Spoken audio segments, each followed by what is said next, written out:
ಮೋಕ್ಷು ಇವತ್ತ ವಿಷ್ಣುವಿನ ಅವತಾರಗಳ ಬಗ್ಗೆ ತಿಳ್ಕೊಳ್ಳೋಣ. ಓಕೆ, ವಿಷ್ಣುವಿನ ಅವತಾರಗಳು ಎಷ್ಟದವು? 10. ಒಂದನೇದು ಯಾವುದು? ಮತ್ಸ್ಯ ಅವತಾರ. ಎದಕ್ಕೆ ವಿಷ್ಣು ತಾಳಿದ್ರಂದ್ರ, ಮತ್ಸ್ಯ ಅಂದ್ರೆ ಏನು? ಮೀನದ ರೂಪ ವಿಷ್ಣು ತಾಳ್ತಾನೆ. ಎದಕ್ಕಂತಂದ್ರ ಮಹಾಪ್ರಳಯದ ಸಮಯದೊಳಗ ಎಲ್ಲಾ ವೇದಗಳು, ಪುರಾಣ ಇತಿಹಾಸಗಳು ಎಲ್ಲ ಏನಾಗ್ತಿರ್ತಾವ, ಕೊಚ್ಕೊಂಡು ಹೋಗ್ತಿರ್ತಾವ. ಅವಾಗ ಅದನ್ನ ಕಾಪಾಡಕ ವಿಷ್ಣು ಮೀನಿನ ರೂಪದಲ್ಲಿ ಜನ್ಮವನ್ನ ತಾಳಿ, ಭೂಮಿಯೊಳಗೆ ತಾಳಿ ವಿಷ್ಣು ಮತ್ಸ್ಯಾವತಾರವನ್ನ ಪಡ್ಕೋತಾನ. ನೆಕ್ಸ್ಟ್ ಕೂರ್ಮ ಅಂದ್ರೆ ಯಾವ ಅವತಾರ? ಆಮೆ ಅವತಾರ. ಯಾವಾಗ ಅಸುರರು ಅಂದ್ರೆ ರಾಕ್ಷಸರು ಮತ್ತು ದೇವತೆಗಳು ಸಮುದ್ರ ಮಂಥನವನ್ನ ಮಾಡ್ಬೇಕಾದಾಗ ಅವಾಗ ಆಮೆ ರೂಪದಲ್ಲಿ ತಳೆದು ಮಂದಾರ ಪರ್ವತವನ್ನ ತಾಳಲು ಅವಾಗ ವಿಷ್ಣು ಆಮೆಯ ರೂಪದಲ್ಲಿ ಜನಿಸ್ತಾನ. ಮೂರನೇದು ಯಾವುದು? ವರಾಹ ಅಂದ್ರೆ ಯಾವ ರೂಪ? ಹಂದಿ ರೂಪ. ಹಿರಣ್ಯ ಕಶ್ಯಪ ಮತ್ತು ಹಿರಣ್ಯಾಕ್ಷ ಅಂತ ಹೇಳಿ ಇಬ್ರು ಏನಿರ್ತಾರು, ಅಣ್ಣ ತಮ್ಮಂದ್ರು ಅವರು. ಹಿರಣ್ಯಾಕ್ಷ ಏನ್ ಮಾಡ್ತಾರಂತಂದ್ರ ಇಡೀ ಭೂಮಿಯನ್ನ ಪಾತಾಳಕ್ಕೆ ಕೆಳಗ ಹಾಕ್ಬಿಟ್ಟಿರ್ತಾನ. ಅದನ್ನ ಭೂಮಿಯನ್ನ ಮೇಲಕ್ಕೆ ಎತ್ತಲು ಏನ್ ಮಾಡ್ತಾನ ವಿಷ್ಣು ಹಂದಿಯ ರೂಪದಲ್ಲಿ, ವರಹ ರೂಪದಲ್ಲಿ ಜನ್ಮ ತಾಳಿ ನಮ್ಮ ಭೂಮಿಯನ್ನ ಮೇಲಕ್ಕೆ ಎತ್ತುತ್ತಾನ. 4ನೇ ಅವತಾರ ಯಾವುದು? ನರಸಿಂಹ ಅಂತಂದ್ರ ಅರ್ಧ ಮನುಷ್ಯ ಅರ್ಧ ಸಿಂಹ ಅವತಾರದಲ್ಲಿ ಜನ್ಮವನ್ನ ತಾಳ್ತಾನ. ಅದಕ್ಕ ನರಸಿಂಹ ಅಂತ ಹೇಳ್ತಾರೆ. ಅಲ್ಲಿ ಹಿರಣ್ಯ ಕಶ್ಯಪನನ್ನ ಏನ್ ಮಾಡಲು? ಸಂಹರಿಸಲು, ಅವನ ಅಧರ್ಮವನ್ನ, ಅಹಿಂಸೆಯನ್ನ ನಾಶ ಮಾಡಿ ತನ್ನ ಭಕ್ತನಾದ ಪ್ರಹ್ಲಾದನನ್ನ ಕಾಪಾಡಲು ವಿಷ್ಣು ನರಸಿಂಹನ ಅವತಾರವಾಗಿ ಜನಿಸ್ತಾನೆ. ನೆಕ್ಸ್ಟ್ ಅವತಾರ ಯಾವುದು?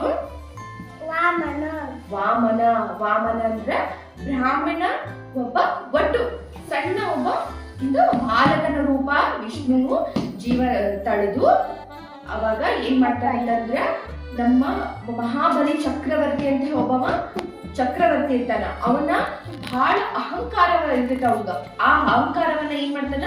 ನಿಗ್ರಹಿಸಿ ದೇವಾನುದೇವತೆಗಳನ್ನ ರಕ್ಷಿಸಲು ವಿಷ್ಣು ವಾಮನ ರೂಪದಲ್ಲಿ ಜನ್ಮ ತಳೆದು ದೇವಾನುದೇವತೆಗಳನ್ನ ರಕ್ಷಿಸುತ್ತಾನ. ನೆಕ್ಸ್ಟ್ ಅವತಾರ ಯಾವುದು ಪೂಜಿ? ಪರಶುರಾಮ. ನಮ್ಮ ಭೂಮಿ ಮೇಲಿರುವಂತಹ ಅಧರ್ಮ, ಕ್ಷತ್ರಿಯರ ಅಧರ್ಮ ಮತ್ತು ಅಹಿಂಸೆಯನ್ನ ಏನ್ ಮಾಡ ನಿಗ್ರಹಿಸಲು, ನಾಶ ಮಾಡಲು ಪರಶುರಾಮನು ಒಂದು ಕೊಡಲಿಯನ್ನು ಧರಿಸಿ ನಮ್ಮ ಭೂಮಿಗೆ ವಿಷ್ಣು ಪರಶುರಾಮನ ಅವತಾರವನ್ನ ಧರಿಸ್ತಾನೆ. ನೆಕ್ಸ್ಟ್ ಅವತಾರ ಯಾವುದು? ರಾಮ ನಮ್ಮ ಮರ್ಯಾದ ಪುರುಷೋತ್ತಮ ಅಂತ ಹೇಳ್ತೇವೆ ನಾವು ರಾಮಗ. ಹೇಗೆ ನಾವು ಜೀವನದೊಳಗ ಆದರ್ಶಗಳನ್ನ ಇಟ್ಕೊಂಡು ನಾವು ಹೇಗೆ ಬಾಳೆ ಮಾಡ್ಬೇಕು ಅಂತ ಹೇಳಿ ನಮಗ ಅದನ್ನ ತೋರಿಸ್ಕೊಡಲು ವಿಷ್ಣು ರಾಮನ ಅವತಾರವಾಗಿ ಹುಟ್ಟಿ ರಾವಣನ ಅಹಂಕಾರವನ್ನ, ಅಹಿಂಸೆಯನ್ನ ನಾಶ ಮಾಡಲು ರಾಮ ಜನ್ಮ ತಾಳ್ತಾನೆ. ಅವತಾರ ಯಾವುದು? ಕೃಷ್ಣ ಅವತಾರ. ಕೃಷ್ಣ ವಿಷ್ಣುವಿನ ರೂಪ. ವಿಷ್ಣು 8ನೇ ಅವತಾರವಾಗಿ ಕೃಷ್ಣನ ರೂಪದಲ್ಲಿ ಜನಿಸಿ ಬರ್ತಾನ. ಧರ್ಮದ ಉಪದೇಶಗಳನ್ನ ಮಾಡಲು ಮತ್ತು ಭಗವದ್ಗೀತೆಯ ಸಾರಾಂಶವನ್ನ ತಿಳಿಸಿಕೊಡಲು, ಕೌರವರ ನಾಶವನ್ನು ಮಾಡಲು ನಮ್ಗ ಕೃಷ್ಣನ ರೂಪದಲ್ಲಿ ಜನ್ಮವನ್ನ ತಾಳಿ ಬರ್ತಾನ.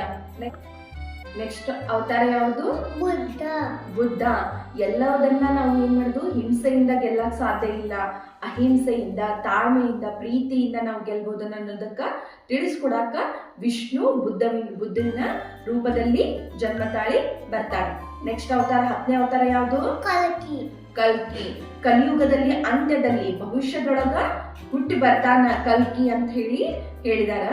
ಕಲ್ಕಿ ಬಿಳಿ ಕುದುರೆ ಮೇಲೆ ಬರ್ತಾನು. ಕಲಿಯುಗದ ಅಂತ್ಯದಲ್ಲಿ ಬರ್ತಾನ. ಕಲಿಯುಗದಲ್ಲಿರುವಂತಹ ಅಧರ್ಮವನ್ನ, ಅಹಿಂಸೆಯನ್ನ ನಾಶ ಮಾಡಲು ಕಲ್ಕಿ ರೂಪವನ್ನ ತಾಳಿ ಬರ್ತಾನೋ ವಿಷ್ಣು ಅನ್ನೋದು ಒಂದು ನಂಬಿಕೆ. ಇಷ್ಟು ಎಲ್ಲ ಏನಿವೆಲ್ಲ ವಿಷ್ಣುವಿನ 10 ಅವತಾರಗಳು.